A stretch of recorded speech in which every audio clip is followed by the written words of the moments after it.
कहिए कैसे हैं आप। कार्यक्रम में आपका स्वागत है। आज मैं आपसे बात करूंगा आपकी बेशुमार आशीषों को गिनने के बारे में और उनमें से हर एक का शुक्रिया करने के बारे में।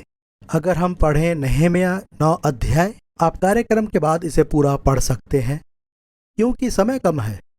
उसके 9 से 15 वचन तक आप यहाँ अपनी बुनियाद को याद रखने के महत्व को समझेंगे। आप आखिर कहाँ से आए थे।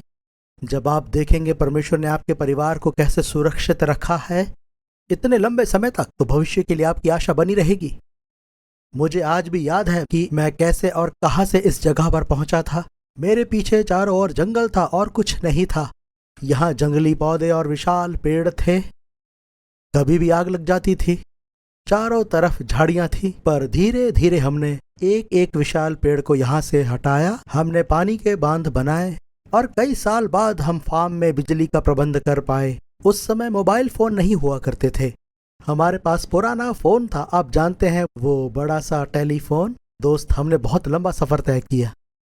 खुदा ने हमें उन बुरे हालात में से निकाला, ठीक जैसे उसने इजरायलियों को मिस्र की गुलामी में से निकाला था। लाल समुद्र में से मरुभूमि के बीच 40 साल तक। अपनी बरकतों को गिने और एक एक करके उन्हें नाम दे। आपका जीवन बदलेगा। इसी फार्म में मेरे साथ त्रासदियां भी हुई। व्यक्तिगत तौर पर कई बार आग से मेरे पूरे खेत जल गए। कई बार बाढ़ें आई और हम संसार के दूसरे हिस्सों से कट गए कई हफ्तों तक। यहां तूफान आए, कई बार तबाही और बीमारियां आईं, पर हमने बरकतें भी पाई।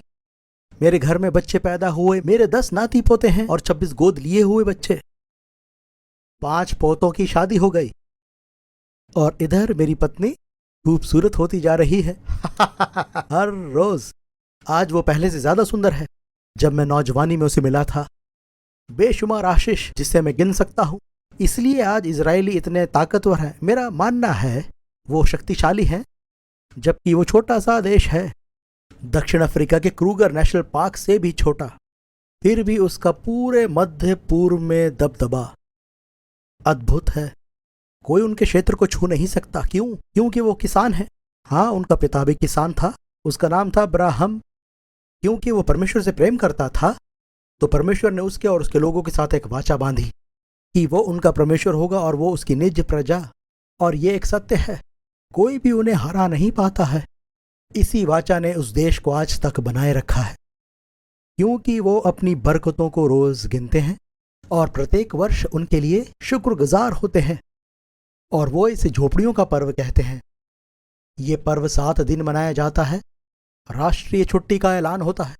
लोग इकट्ठा होकर जंगल से डालियां ले आते हैं और अपने लिए झोपड़ियां बना लेते हैं। वो चाहे घर के पीछे की जगह हो, उनके घर का बगीचा हो, या किसी सड़क के किनारे, या फिर आराधनालय के आसपास। और 7 दिन वो उसके अंदर बैठते हैं और याद करते हैं कि परमेश्वर ने उन्हें 40 साल तक कैसे संभाले रखा। मरुभूमि के कठिनाई भरे दिनों में, जब दिन का तापमान 50 डिग्री से भी ऊपर होता था, उनके जानवर नहीं मरे, उनके जूते नहीं टूटे, उनके कपड़े नहीं फटे। परमेश्वर ने उनका ख्याल रखा। वो उन्हें यरदन नदी के पार दूध और मधु के देश में ले आया। वो प्रत्येक वर्ष अपनी बरकतों को याद करते हैं कि कैसे परमेश्वर ने उन्हें कभी नहीं छोड़ा।